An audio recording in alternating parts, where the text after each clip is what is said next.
यो रहेको छ एसी को इन्जिन दुईटा इन्जिन छ हाम्रो गाडीमा अगाडि एउटा इन्जिन यो एसी को इन्जिन छुट्टै छ है दुईटा इन्जिन छ एसी को त यसरी गएको छ अहिले चाहिँ गाडी मेन्टेनेन्स भइरहेछ यो बत्ती फेरियो नयाँ बल्ब हाल्यो है अब यता नि नयाँ हाल्ने कुरो भयो खोप्रिज टक्क गाडी बनिरह पुरै चेकचाक एसी को इन्जिन साइडमा छ नि त सब चेकचाक भइरह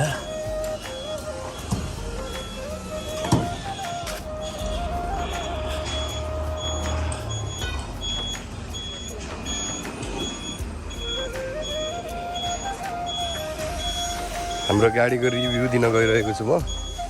यो चाहिँ एयर फिल्टर भन्छ यस्तो हुन्छ यसको एयर फिल्टर बसको एयर फिल्टर अनि जग उठाउन लागेको छौँ नट खोलियो है पुरै नट खोलिसकेको छु मैले पुरै अब टक्क भित्रको है भित्रको कुरा गर्दा यहाँ रहेको छ पङ्खाहरू एसी को होम भइहाल्यो यो हात चाहिँ धुलो है गाइस धुलो भयो भने केही हुँदैन कम्प्रोमाइज गर्नु होला बत्ती अनि पङ्खाहरू पनि यहीँबाट निप्छ है यस्तरी टक्क ल्याम्पहरू पनि बाल्न मिल्छ यहीँबाट तर अगाडि अन हुनुपर्छ यो कुरा गर्दा यसमा चाहिँ 35 वटा सिट छ सिट फोल्डिङको कुरा गर्दा यो बटमबाट पुस गरेर यसलाई धक्काल्यो भने मस्त सुत्न मिल्ने गरी फोल्डिङ हुन्छ अनि अगाडिको कुरा गर्दा यसमा चाहिँ हाइड्रोलिक ढोका छ यो चाहिँ हावाले खुल्ने गर्छ अनि यहाँ एउटा बोनट बनाइएको छ अस्ति मात्रै बोनट थिएन अनि यो टिट बजेको चाहिँ हावा नभएपछि बज्छ अनि यसमा रहेको छ यहाँ दिएको छ भेकमहरू अनि एसीको चाहिँ छुट्टै भन्थेँ नि मैले लाइन योहरू अन गर्नुपर्छ योहरू अन गरेपछि यो दुईटै स्विच अन गरेपछि यहाँ एसी पनि देखाउँछ त्यसपछि यो टुट गरेको चाहिँ हावा नभएर टुट गरेको हो अरू चाहिँ के हुन्छ यसमा यो पङ्खाको स्विच अफ गरिदिउँ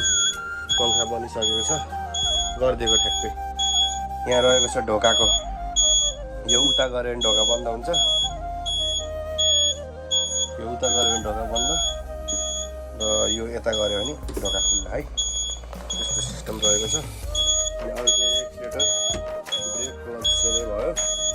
अनि यो चाहिँ रेस्ट खुट्टा राख्ने रेस्टको लागि दिएको हुन्छ अरू बेला क्लच अरू बेला अनि स्टार्टको लागि स्विच चाहिँ यो चापी भइहाल्यो चापी यसरी हाल्नु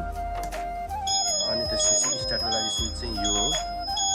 अनि फ्युजहरू दिएको हुन्छ अनि यो चाहिँ घाम सेक्नको लागि हो यो घाम सेक्ने स्टियरिङ चाहिँ बहुत ठुलो छ अब एयर बार सेमै भयो ट्रकमा जस्तै हो 60 यो 80 100 होइन यही तरिकाले अब यता 8-10 यो नै हुन्छ फ्युलको यही भइहाल्यो अनि यसमा चाहिँ किलोमिटर देखाउँछ अनि यो स्विचहरू चाहिँ सबै पङ्खाको लाइटको पकडम चार्जिङको अनि टिभीको सबै पोइन्टहरू यहीँबाट छ एसीको चाहिँ स्टार्ट चाहिँ यहाँबाट हो यो बटन थिच्नुपर्ने हुन्छ स्विच अन गरेर अनि यसले चाहिँ चिसो तातो कतिको फाल्ने गराउन मिल्छ टेम्परेचर चाहिँ अनि अरू कुरा चाहिँ यसमा गियरको कुरा गर्दाखेरि गियर 6 नम्बर गियर हुन्छ 6 नम्बरसम्म देख्न सक्नुहुन्छ है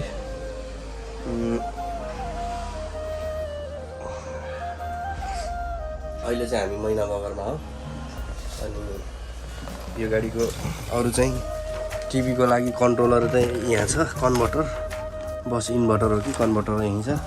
अनि फ्युज बक्सहरू यहाँ दिएको छ यो साइडमा टक्क यहाँ छ है पुरै फ्युज बक्सहरू अनि पङ्खा स्पिकर अनि दुईटा छ है यो डेक चाहिँ यो चाहिँ क्याबिन नबज्नको लागि र यो चाहिँ पछाडिको लागि छुट्टै दुईटा डेक छ पछाडि छुट्टै गाना अगाडि छुट्टै गाना सुन्न मिल्छ अनि यो सिसा लगाएपछि केही सुनिन्न नि त एसी बस हो यो अनि टिभीको चाहिँ यहाँ छ टिभी पनि चल्छ अनि यो माथिको हुड चाहिँ खुल्छ त्यो निकाल्न मिल्छ अनि फेरि हाल्न पनि मिल्छ अनि